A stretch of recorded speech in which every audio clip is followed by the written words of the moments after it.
आज हम पढ़ेंगे role of microbes in energy generation के बारे में। यानी माइक्रोब्स जो ऑर्गेनिजम्स होते हैं उनका क्या किरदार होता है एनर्जी के प्रोड्यूस करने में।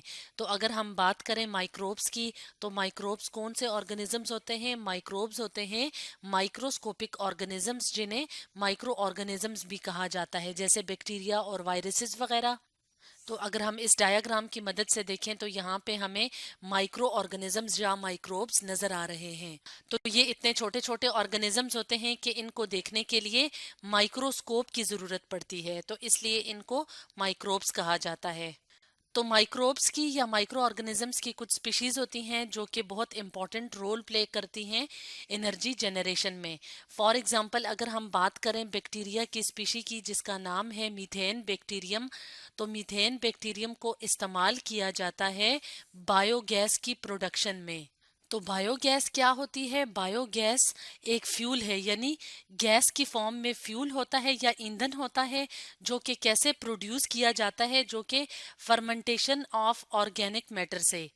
तो फर्मेंटेशन क्या होती है? फर्मेंटेशन के प्रोसेस में एनएरोबिक रिस्पायरेशन का प्रोसेस इन्वॉल्व होता है, उसके बारे में भी हम अभी डिस्कस करेंगे। और ऑर्गेनिक मैटर क्या होता है? Carbon based compounds. For example अगर हम तमाम जो लिविंग ऑर्गेनिजम्स की बात करें तो उनकी जो बॉडी होती है तो वो ऑर्गेनिक मैटर से मिलके बनी होती है। तो बायोगैस की प्रोडक्शन में फर्मेंटेशन का प्रोसेस होता है, और फर्मेंटेशन का प्रोसेस कैसे होता है? माइक्रोब्स की मदद से, यानी माइक्रोस्कोपिक ऑर्गेनिजम्स की मदद से। तो यहाँ पे जो बायोगैस की प्रोडक्शन हो रही है, यानी ज्यादातर जो बायोगैस की प्रोडक्शन होती है वो मीथेन बैक्टीरियम से होती है। तो जो बायोगैस प्लांट्स होते हैं, यानी ऐसे स्पेशल किस्म के जो टैंक्स होते हैं या वो जगह जहाँ पे बायोगैस प्रोड्यूस करवाई जाती है, तो उस के अंदर, यानी उस टैंक के अंदर एन एरोबिक प्रोसेस होता है। एन एरोबिक प्रोसेस का क्या मतलब है? कि ऐसा प्रोसेस जिसमें कि ऑक्सीजन इन्वॉल्व नहीं होती। तो यहाँ पे हम साथ में एक डायग्राम भी ले आते हैं जिसमें कि बायोगैस प्रोडक्शन शो की गई है। तो क्या होता है कि यहाँ पे जो ऑर्गेनिक मैटर है वो कहाँ से लिया गया है? Animal manure.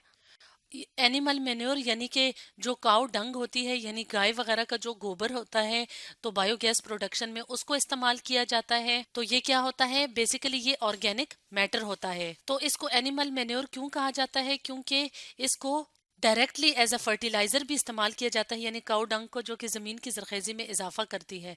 तो जो काउ डंग होती है बायोगैस प्रोडक्शन के केस में, उसको मिक्स किया जाता है वाटर में, यानी जो बायोगैस का प्लांट होता है तो उसमें क्या किया जाता है? डंग इज मिक्स्ड विद वाटर, और इस मिक्स करने से एक लिक्विड सा बन जाता है, यानी गाढ़ा सा लिक्विड बन जाता है डंग और वाटर का, जिसको स्लरी कहा जाता है।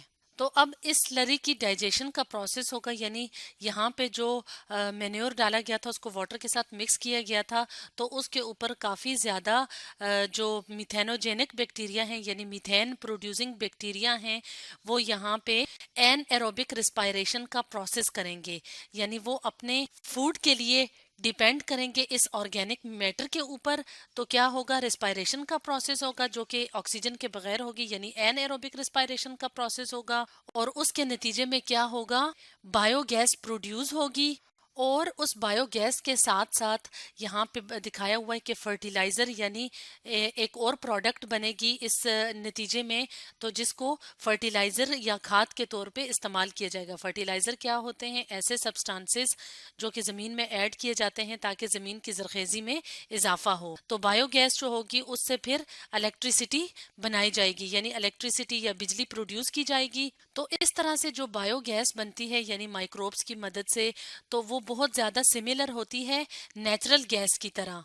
नेचुरल गैस कौन सी होती है? जो हमारे घर में जो गैस इस्तेमाल होती है, जिसमें ज्यादातर जो मिकदार होती है वो मीथेन गैस की होती है, यानी 50 to 75% जो मीथेन गैस होती है वो नेचुरल गैस में होती है। तो नेचुरल गैस कहाँ से हासिल की जाती है?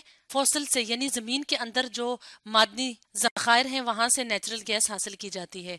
तो इसी तरह जो बायोगैस होती है वो नेचुरल गैस की तरह है, इसको इलेक्ट्रिसिटी के प्रोड्यूस करने में इस्तेमाल किया जा सकता है। और अगर हम यहाँ पे देखें तो ये बहुत आसान प्रोसेस है जिसकी मदद से बायोगैस प्रोड्यूस की जा सकती है। तो इसके बहुत ज्यादा एडवांटेजेस हैं। तो अगर हम बात करें फर्स्ट एडवांटेज की तो वो ये है कि ये यानी बायोगैस प्रोडक्शन जो है वो सॉइल और वाटर की जो आलूदगी है या पोल्यूशन है उसको कम कर सकती है। जैसे कि हमने डायग्राम की मदद से देखा था, अगर हम यहाँ पे डायग्राम को सामने ले आए तो यहाँ पे कोई ऐसे केमिकल्स जो हैं वो रिलीज नहीं हो रहे जो कि जमीन या पानी में शामिल होकर उसको आलूदा करें, क्योंकि ये एक सिंपल सा प्रोसेस है जिसमें कि बायोगैस रिलीज होती है और इस तरह के केमिकल या हार्मफुल सब्सटेंसेस नहीं बनते इसके नतीजे में जो कि जमीन या पानी की आलूदगी में इजाफा कर सकें। तो इस तरह से जो बायोगैस है वो एनवायरनमेंट फ्रेंडली प्रोडक्ट है।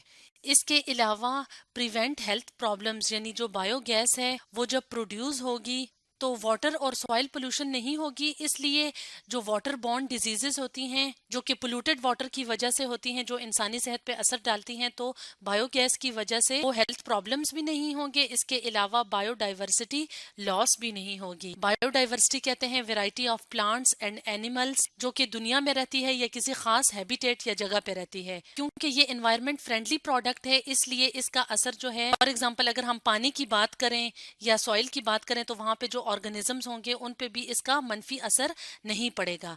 इसके अलावा एक और एडवांटेज की अगर हम बात करें तो बायोगैस जो है जब वो प्रोड्यूस हो जाती है, जैसे कि हमने डायग्राम की मदद से देखा था, तो इसके अलावा एक और प्रोडक्ट बनता है फर्टिलाइजर यानी खाद। वो क्या है, क्योंकि वो एनिमल मेन्योर से हासिल की गई, यानी ये जो पूरा प्रोसेस है ये ऑर्गेनिक मैटर की मदद से हुआ था, तो इसलिए जो फर्टिलाइजर बनेगा वो भी ऑर्गेनिक फर्टिलाइजर होगा जो कि जमीन की जरखेजी में भी इजाफा करेगा और इसके साथ साथ वो पोल्यूशन वगैरह भी नहीं कॉज करेगा। फॉर एग्जांपल अगर हम यहाँ पे देखें तो ये वो वाला फर्टिलाइजर है जो बायोगैस प्लांट से लिया गया है, यानी ऑर्गेनिक फर्टिलाइजर है जो पौधों की जरखेजी में भी इजाफा करेगा। इसके अलावा जो बाकी के केमिकल फर्टिलाइजर होते हैं वो इस्तेमाल होने के बाद जब बारिश वगैरह का पानी आता है तो वो पानी के साथ बह के दरियाओं और समुद्रों में शामिल हो जाते हैं और उस पानी को आलूदा करते हैं, जबकि ये ऑर्गेनिक फर्टिलाइजर्स हैं तो इसलिए ये पानी वगैरह को या जमीन को आलूदा नहीं करेंगे। तो इस तरह से माइक्रोब की मदद से तैयार करदा जो बायोगैस होती है तो वो इलेक्ट्रिसिटी की जनरेशन में भी मदद देती है। इसके अलावा ये एनवायरनमेंट फ्रेंडली होती है। तो आज हमने पढ़ा role of microbes in energy generation के बारे में।